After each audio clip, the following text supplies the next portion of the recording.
آخر کار طویل اور سخت ترین کاوشوں کے بعد وہ لمحہ آ ہی گیا کہ جب آپ علیہ السلام قوم سے مایوس ہو کر اپنے رب کے سامنے اپنی معروضات پیش کرنے پر مجبور ہو گئے۔ اللہ تعالیٰ کا قرآن پاک میں ارشاد ہے، نوح نے اللہ سے عرض کی کہ اے پروردگار، میں اپنی قوم کو دن رات بلاتا رہا لیکن وہ میرے بلانے سے اور زیادہ بھاگتے رہے۔ میں نے جب کبھی انہیں تیری بخشش کی طرف بلایا یعنی توبہ کی جانب، تو یہ اپنے کانوں میں انگلیاں ڈال لیتے، اپنے چہروں کو کپڑوں سے چھپا لیتے اور ضد، تکبر اور غرور کرتے۔ میں نے ان کو اعلانیہ، خفیہ، غرض ہر طرح سے سمجھایا اور کہا کہ اپنے پروردگار سے معافی مانگو کہ وہ بڑا معاف کرنے والا ہے، وہ تم پر آسمان سے پانی برسائے گا، تمہارے مال اور اولاد میں ترقی دے گا اور تمہیں باغ عطا کرے گا اور تمہارے لیے نہریں بہا دے گا۔ آخر تم کو کیا ہوا ہے کہ تم اللہ کی عظمت کا اعتقاد نہیں رکھتے، حالانکہ اس نے تم کو کئی طرح سے بنایا ہے؟ کیا دیکھتے نہیں ہو کہ اللہ نے کس طرح 7 آسمان اوپر تک بنائے ہیں اور ان میں چاند کو خوب جگمگاتا ہوا اور سورج کو چراغ بنایا، اور اللہ ہی نے تم کو زمین سے ایک خاص طریقے سے پیدا کیا ہے، پھر وہ تمہیں اس زمین میں واپس لے جائے گا اور اس سے یکایک تم کو نکال کھڑا کر دے گا۔ اللہ نے زمین کو تمہارے لیے فرش کی طرح کھلے راستوں میں چلو۔ نوح نے کہا، میرے رب، انہوں نے میری بات رد کر دی اور ان رئیسوں کی پیروی کی جو مال اور اولاد پا کر اور زیادہ نامراد ہو گئے۔ ان لوگوں نے بڑا بھاری مکر کا جال پھیلا رکھا ہے۔ انہوں نے یعنی رئیسوں نے کہا کہ اپنے معبودوں کو ہرگز نہ چھوڑنا، اور ود اور سوا اور یغوث اور یعوق اور نصر کو کبھی ترک نہ کرنا۔ انہوں نے بہت لوگوں کو گمراہ کیا ہے، اور تو بھی ان ظالموں کو گمراہی کے سوا کسی چیز میں ترقی نہ دے۔ آخر وہ اپنے گناہوں کے سبب پہلے غرق کر دیے گئے، پھر آگ میں ڈال دیے گئے، تو انہوں نے اللہ کے سوا کسی کو اپنا مددگار نہ پایا۔ اور نوح نے دعا کی کہ میرے پروردگار، کسی کافر کو روئے زمین پر بسنے والا نہ چھوڑ، اگر تو نے ان کو چھوڑ دیا تو یہ تیرے بندوں کو گمراہ کریں گے، اور ان کی نسل سے جو بھی پیدا ہوگا وہ بھی بدکار اور سخت کافر ہی ہوگا۔ اے میرے پروردگار، مجھ کو اور میرے والدین کو اور ہر اس شخص کو جو میرے گھر میں مومن کی حیثیت سے داخل ہوا ہے، اور سب مومن مردوں اور عورتوں کو معاف کر دے، اور ظالموں کے لیے اور زیادہ تباہی بڑھا۔ حضرت نوح علیہ السلام کی گزارشات بارگاہ خداوندی میں قبول فرما لی گئیں، اور اللہ تعالیٰ نے ان کی طرف وحی نازل فرمائی۔ قرآن کریم میں ارشاد ہے، اور نوح کی طرف وحی کی گئی کہ تمہاری قوم میں جو لوگ ایمان لا چکے ہیں ان کے سوا اب اور کوئی ایمان نہیں لائے گا، تو جو کام یہ کر رہے ہیں ان کی وجہ سے غم نہ کھاؤ، اور ایک کشتی ہمارے حکم سے ہمارے روبرو بناؤ، اور ان کافروں سے متعلق اب کوئی گفتگو ہم سے نہ کرنا، کیونکہ یہ سب لازمی طور پر غرق کر دیے جائیں گے۔ سورہ ہود آیت نمبر 36 سے 37۔ ابن کثیر رحمۃ اللہ علیہ نے لکھا کہ بعض بزرگوں کے مطابق اللہ تعالیٰ نے حضرت نوح علیہ السلام کو یہ حکم بھی فرمایا کہ فلاں درخت اگاؤ جس سے کشتی بنائی جائے گی، تو حضرت نوح علیہ السلام نے وہ درخت اگایا اور 100 سال تک اس کا انتظار کیا، پھر اس کو کاٹ کر چیلا ہموار کیا۔ اس میں بھی ایک قول کے مطابق 100 سال اور دوسرے قول کے مطابق 40 سال کا عرصہ لگ گیا، واللہ علم۔ محمد بن اسحاق رحمۃ اللہ علیہ حضرت سوری رحمۃ اللہ علیہ سے نقل کرتے ہیں کہ وہ لکڑی ساگوان کی تھی، اور دوسرے قول کے مطابق وہ صنوبر کے درخت کی تھی۔ حضرت ابن عباس رضی اللہ تعالیٰ عنہ سے مروی ہے کہ اس کشتی کی لمبائی 1200 گز اور چوڑائی 600 گز تھی۔ ایک اور قول کے مطابق لمبائی 2000 گز اور چوڑائی 100 گز تھی۔ حضرت سوری رحمۃ اللہ علیہ فرماتے ہیں کہ حضرت نوح علیہ السلام کو کشتی کے اندرونی اور بیرونی حصوں میں تارکول، ڈامر اچھی طرح سے ملنے کا حکم ملا تھا، اور ہدایت کی گئی تھی کہ کشتی کے سامنے کا حصہ بلندی کو اٹھا ہوا ہو تاکہ وہ پانی کو چیر سکے۔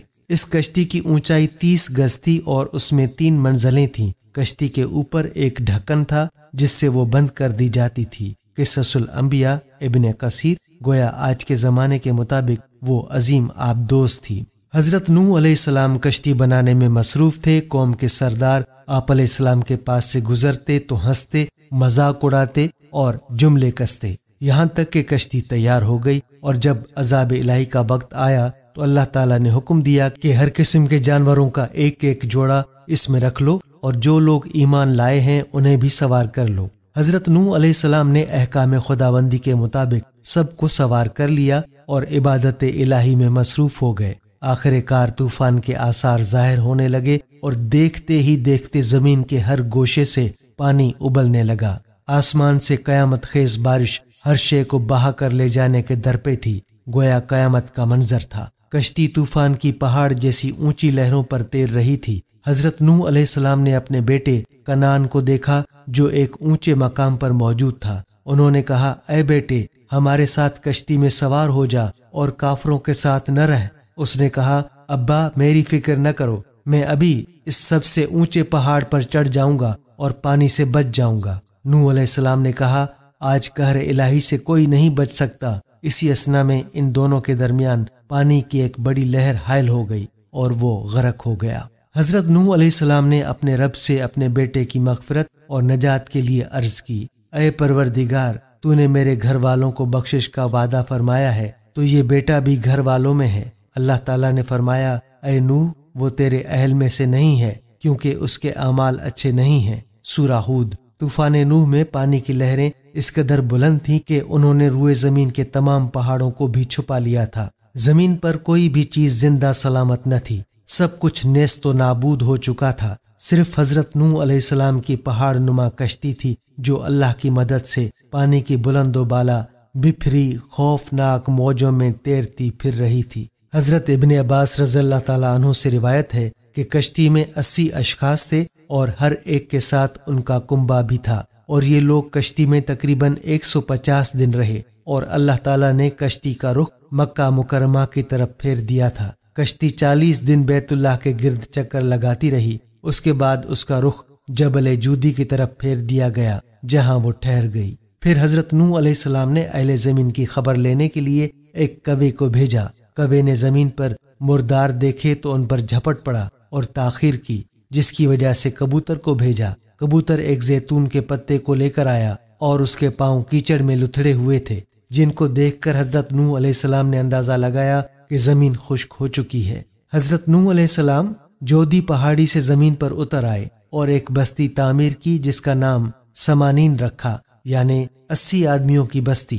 اسی دوران ایک مرتبہ صبح کو اٹھے تو ہر آدمی کی زبان بدل چکی تھی، یعنی 80 زبانیں ہو چکی تھیں۔ لوگ ایک دوسرے کی زبان نہیں سمجھ پا رہے تھے تو حضرت نوح علیہ السلام ہر ایک کی ترجمانی فرماتے تھے۔ حضرت قتادہ رحمۃ اللہ علیہ وغیرہ فرماتے ہیں کہ قوم نوح علیہ السلام کے یہ افراد محرم الحرام کی 10ویں تاریخ کو کشتی سے باہر آئے۔ بحوالہ قصص الانبیاء ابن کثیر۔ حضرت نوح علیہ السلام کا قصہ قصص القرآن کے نہایت ایمان افروز واقعات میں سے ایک ہے، جس کی تفصیل سورہ نوح کے علاوہ سورہ الاعراف آیت نمبر 59 سے 64، سورہ یونس آیت نمبر 71 سے 73، سورہ ہود آیت نمبر 25 سے 49، سورہ المومنون 23 سے 31، سورہ الشورى آیت نمبر 105 سے 122، سورہ عنکبوت آیت نمبر 14 سے 15، سورہ الصافات آیت نمبر 75 سے 82، سورہ القمر میں آیت نمبر 9 سے 16 موجود ہے۔ نیز دیگر صورتوں میں بھی حضرت نوح علیہ السلام کا ذکر ہے۔ سورہ نوح 28 آیات پر مشتمل ہے۔ یہ اسلام کے ابتدائی دور میں نازل ہونے والی صورتوں میں شامل ہے۔ یہ اس دور میں نازل ہوئی کہ جب کفار مکہ کی مخالفت شدت اختیار کر چکی تھی، مسلمانوں پر ظلم و ستم کے پہاڑ توڑے جا رہے تھے۔ چنانچہ اللہ تعالیٰ نے سورہ مبارکہ کو نازل فرما کر ایک طرح سے کفار مکہ کو متنبہ فرمایا کہ اگر وہ راہ راست پر نہ آئے تو ان کا انجام بھی وہی ہو سکتا ہے جو قوم نوح کا ہوا۔ اللہ تعالیٰ نے قوم نوح کو اس کی نافرمانیوں کے سبب طوفان باد و باران کے ذریعے غرق کر دیا تھا۔ کوئی جاندار شے باقی نہیں بچی۔ کشتی میں موجود افراد اور جانوروں کے سوا ہر چیز نیست و نابود ہو چکی تھی۔ پھر اللہ تعالیٰ کے حکم سے آسمان تھم گیا اور پانی خشک ہو گیا۔ پھر اللہ تعالیٰ نے حکم دیا کہ اے نوح، ہماری طرف سے سلامتی اور برکتوں کے ساتھ جو تم پر اور تمہارے ساتھ کی جماعتوں پر نازل کی گئی ہیں اتر آؤ۔